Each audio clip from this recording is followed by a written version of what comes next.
I'm Karen Anderson and I'm a remote sensing scientist, and I work with data at all different scales. So I work with data from satellites all the way down to ground-based observations and everything in between, and that's why we use kites and drones in my research to try to bridge the gap in scale between what we measure on the ground and what a satellite might measure from space.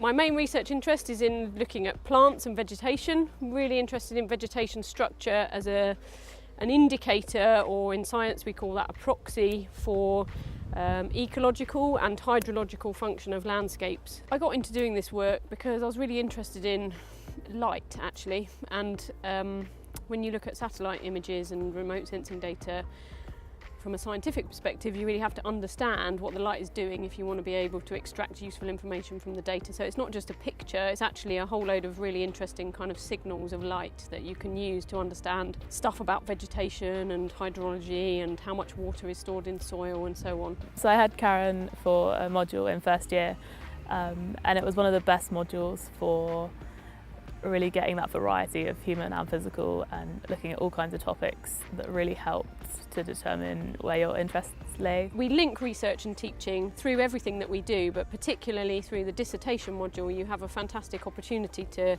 take something that you think is really exciting and cutting edge and develop that for your own project. I love the teaching because it's really research led, so all the lecturers teach content that they're doing current research on. Karen was teaching us about the importance of drones, and she brought up some papers that she'd only just published and some really sort of current research that she'd been doing, and it was just really cool to see all her papers. So we're a really small and friendly department, and we know our students. We know you're not just a kind of big crowd, and we interact with students on a really personal level. So we get to know your strengths and your weaknesses, and we can help you to develop research and project ideas through the modules that we deliver. There's definitely, because there's less of us, there's a lot more opportunities for us to get involved with the lecturers. And that's really exciting because it gives us the opportunity to co-develop teaching and research, which is quite unique in a university. I just really like the atmosphere on campus. Love the feel of it. Love that it was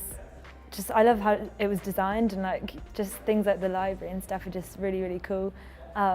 Just love Falmouth as a town as well. It's just the vibe here is really nice. So if you're the sort of person who really wants to change the world and you want to understand how the Earth is responding to human pressures, then this is the place to come and study, because we link teaching and research, and you get really to the cutting edge of stuff that's happening in modern environmental science.